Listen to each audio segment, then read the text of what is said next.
Merry Christmas, everyone. As we're still, of course, in the octave of Christmas here, and the church very intentionally chooses the feasts that we celebrate, the days within the octave of Christmas. And you could maybe at first glance think that it's bizarre, especially the day after Christmas, the 26th, St. Stephen the Martyr, right? So the death, and then I think it's tomorrow, the Feast of the Holy Innocents. You got Thomas Becket. So, like, what's the church doing here? What's she saying when these feasts within the octave of Christmas are these martyred deaths? And, what it, I was reminded of, I think what assignment it was, but they were hanging up Christmas decorations, and, there was a crucifix right there. And, the comment was made, well, to take down the crucifix, right? Because it kind of is a little damper on the hanging up the Christmas celebrations. But no, it's like, no, you keep the crucifix up because, the manger, like it's not an isolated event, that it's, Jesus came to be born so as to die. He came to die, and so that we don't have to. So it's not so much the deaths that we celebrate. The church always sees like St. Stephen the Martyr here. It's the day that they die. It's their birth into heaven. So as we celebrate Christmas, Jesus' birth, we also celebrate one's birthday into heaven. But why today? Today's St. John the Evangelist was not a martyr. But today, St. Stephen the Martyr, the first day, the second day after Christmas, John the Evangelist, I think it's the way in which he stayed close to the cross and the way that he loved. John the Evangelist, known as the beloved apostle. He's a lover. I'm always,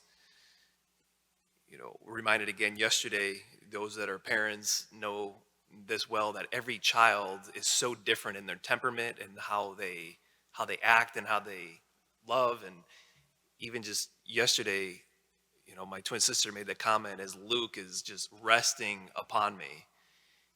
He's like a lover. He's a touchy-feely cuddler. Whereas, John, not John the Evangelist, John, my other nephew, he's not like that. So John the Evangelist is that kind of touchy-feely lover. He loves purely with that virginal love. He receives really purely. We know that by his writings, his letter that we hear from today. You just hear it. It draws forth the magnificence of God, the Creator. But also it's like we have seen it with our eyes, he says. We've looked upon him. We've touched him with our hands. I tell you again, like he's been made visible to us for us to have fellowship with him. John the Evangelist also is the one who rested his head on Jesus' chest at the Last Supper. He was the beloved apostle. And, I think, with John just receiving purely and him being a lover, it's really at the core, it's what we all want. It's what we all need. And so maybe today, maybe especially those of us who, especially for those of us that's like in our head, well, I'm a bad lover, or I've been burned by love, because we fall in love with people who are not, who are sinners, who don't love with a perfect love with both receiving and giving. Like we can be hurt in our hearts in at some different levels can be less softened, more stony. We want to learn, and like with John the Evangelist today, to sit at Jesus's feet, to rest upon his head the way John the Evangelist did,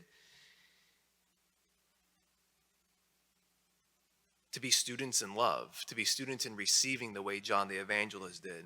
And so maybe with that is to spend time with the letter today that we heard in our first reading. We just hear a few verses, but all of just maybe the entire letter, first John, his epistle. Or maybe we sit with the scene with John the Evangelist resting his head on Jesus' chest at the Last Supper and say, the prayer being, John, intercede for me, show me. Jesus, let me receive at a pure level your love. Receive at the purest of levels so as to then give at the purest of levels. So on this octave of Christmas, as we receive the Lord here in the Eucharist, we want to ask John for his intercession, receive from the Lord the love that he wants to give us.